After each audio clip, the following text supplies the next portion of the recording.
Cristiano Ronaldo is the living proof of something Charles Darwin described 150 years ago, and most people completely missed it.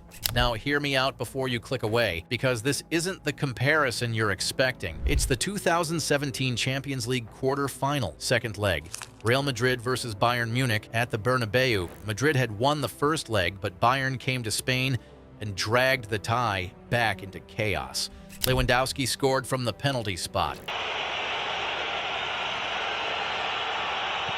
Lewandowski slots it, and it is on. It is on. Then, a Sergio Ramos own goal pushed the game into dangerous territory. Hummels, Müller, Lewandowski, Ramos! Oh! Extraordinarily an own goal from Sergio Ramos! Madrid needed someone to kill the panic, and in the 76th minute, Ronaldo appeared. A cross came in from the right, and he attacked it like a striker who had already seen the ending before everyone else. Header, goal, no hesitation. Casemiro kept on going, fed it for Ronaldo! Of course! Of course! But the game still went to extra time, and that's when he finished it. In the 105th minute, he controlled the ball inside the box and finished with his left foot. Ramos. Ronaldo!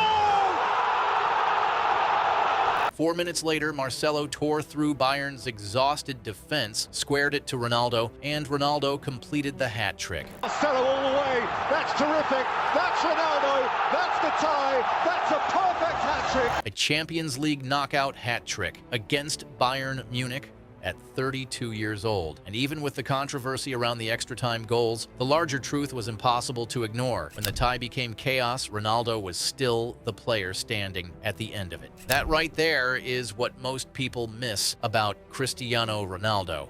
Not the goals, not the trophies, not even the records. What they miss is what that moment reveals about something much deeper, a principle that Darwin described in 1859 in a book that permanently changed how humanity understood life itself. Darwin's great work wasn't really about animals. Most people reduce it to survival of the fittest, which already misses the point. What Darwin actually argued in On the Origin of Species was more radical and more specific than that. He said that the organisms who don't just survive, but completely dominate their environment are never the strongest or the biggest. They are the ones who adapt most precisely to the pressures placed upon them. Adaptation isn't passive. It isn't just adjusting. It's a relentless, ongoing, generational refinement driven by external pressure. The environment demands something, and the organism either evolves to meet that demand or it gets replaced. Darwin also made a second, quieter argument that most people ignore entirely. He argued that once a species evolves a genuinely superior set of traits, the environment around it begins to reorganize in response. Other species don't just lose, they change shape because of what the dominant organism's existence forces them to do differently. Cristiano Ronaldo did exactly that to football. To understand why, you have to understand the football world he walked into. When Ronaldo arrived at Manchester United as a 17-year-old from Sporting Lisbon in 2003, football already had a very clear picture of what a winger was supposed to be. Hold onto your hats. It is the debut. The man who only signed 3 days ago.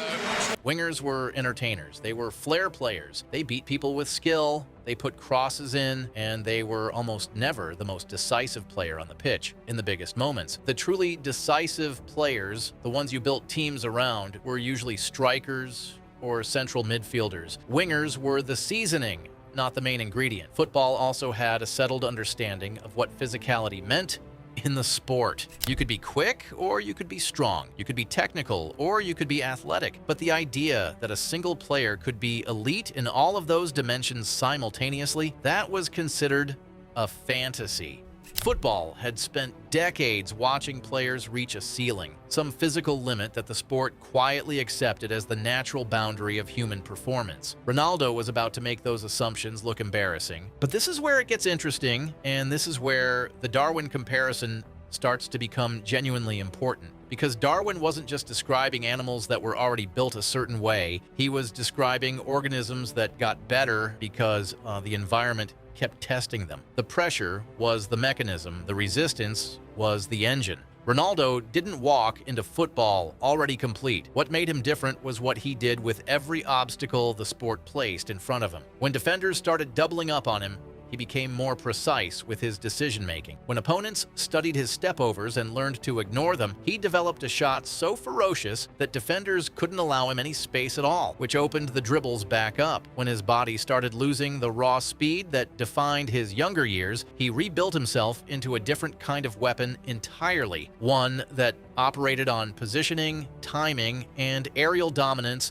instead of pace alone. Every time football tried to solve for him, Ronaldo evolved a new version of himself that made the previous solution irrelevant. Darwin wrote that it is not the most intellectual or the most physically imposing that survives, but the one most responsive to change. That sentence could have been written about Cristiano Ronaldo specifically. The real breakthrough came at Real Madrid. By the time Ronaldo moved to Madrid in 2009, he was already viewed as one of the most talented players on the planet.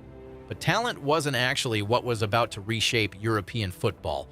What was about to reshape it was the arrival of a player who treated his own body like a scientific project and who refused to accept any version of himself as the final one. The numbers Madrid were expecting were extraordinary. The numbers they eventually got were something else entirely.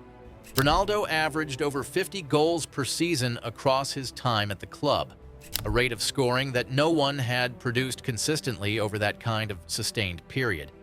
But the more fascinating thing wasn't the volume, it was the range.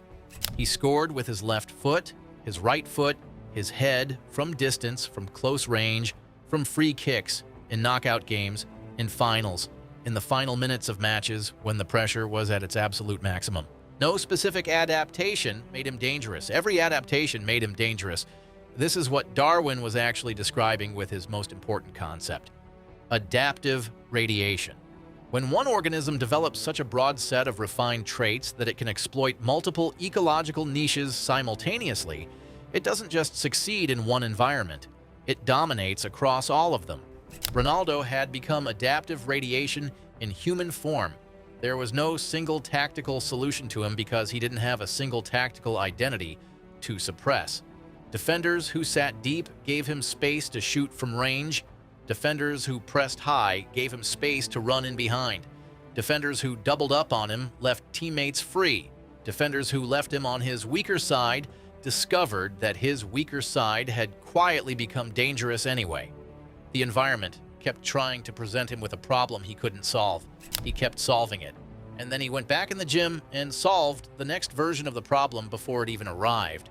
2018 Champions League quarterfinal against Juventus was the moment that stopped football in its tracks. It was at the Juventus Stadium, which is not a place where visiting players tend to perform miracles. Juventus at the time were considered one of the best defensive units in the world. And in the 64th minute, with the score at 0-0 and the tie finally balanced, a cross came in from the right side. Ronaldo was inside the area. He was 33 years old at the time, an age at which most elite footballers are managing their minutes and looking ahead to retirement. He jumped, generated lift that by every conventional measurement of human physiology, he should not have been able to generate at that age, and connected with a bicycle kick that went into the top corner so cleanly that the Juventus crowd, the crowd of the club he was actively trying to eliminate from European football, stood and applauded. Even his opponents couldn't deny what they were watching. Away by Buffon. And then Ronaldo! Are on their feet applauding. What an incredible sight. You can see around the ground. That's the Darwin parallel again. When an organism achieves a sufficiently refined form of adaptation, even the ecosystem around it has to acknowledge what it represents.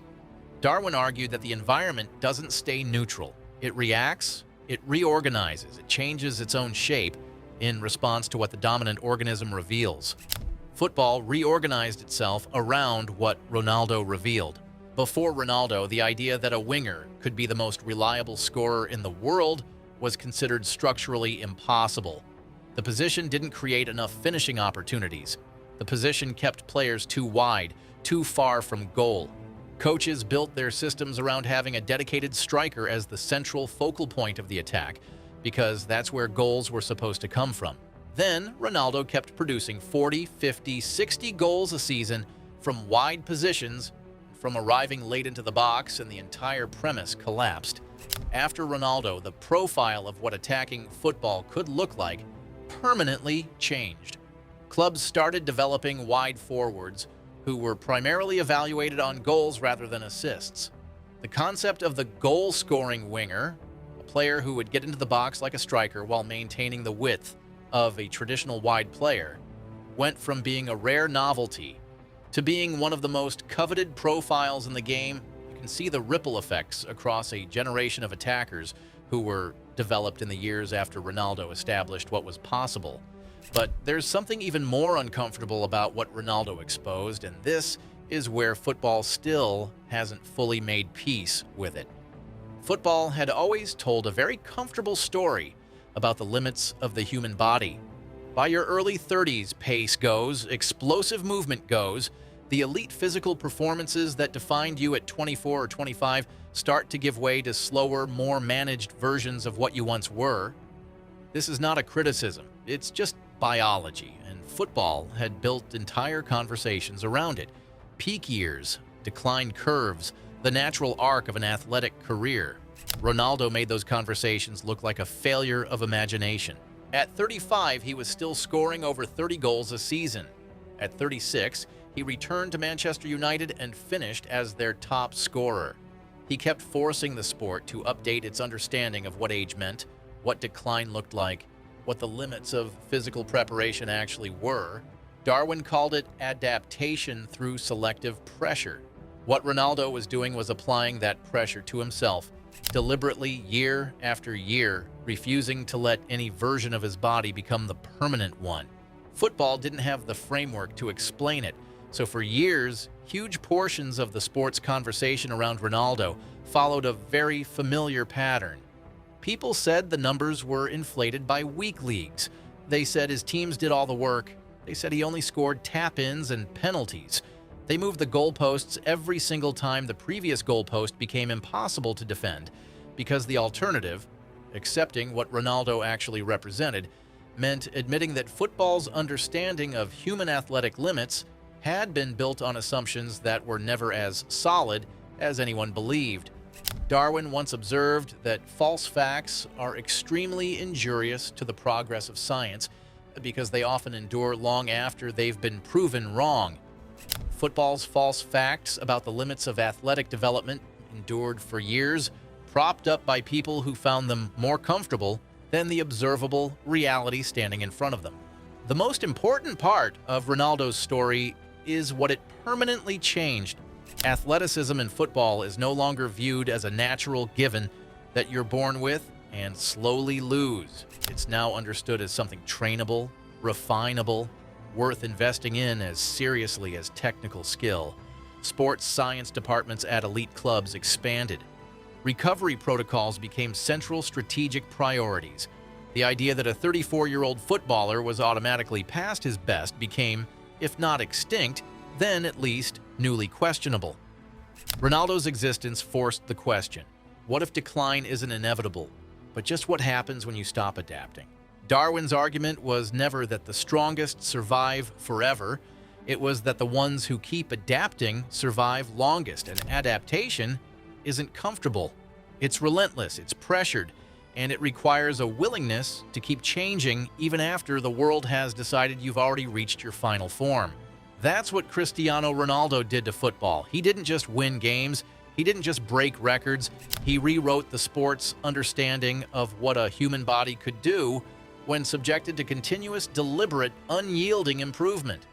Sure, nobody can replicate what he produced.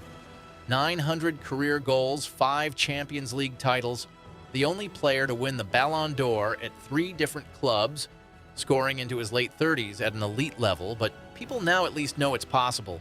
The ceiling got moved, and once a ceiling gets moved, it never fully comes back down.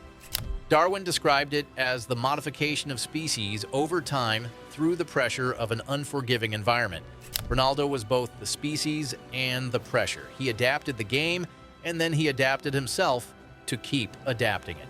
Just like Darwin warned us, 150 years before any of us watched that bicycle kick land in the top corner in Turin,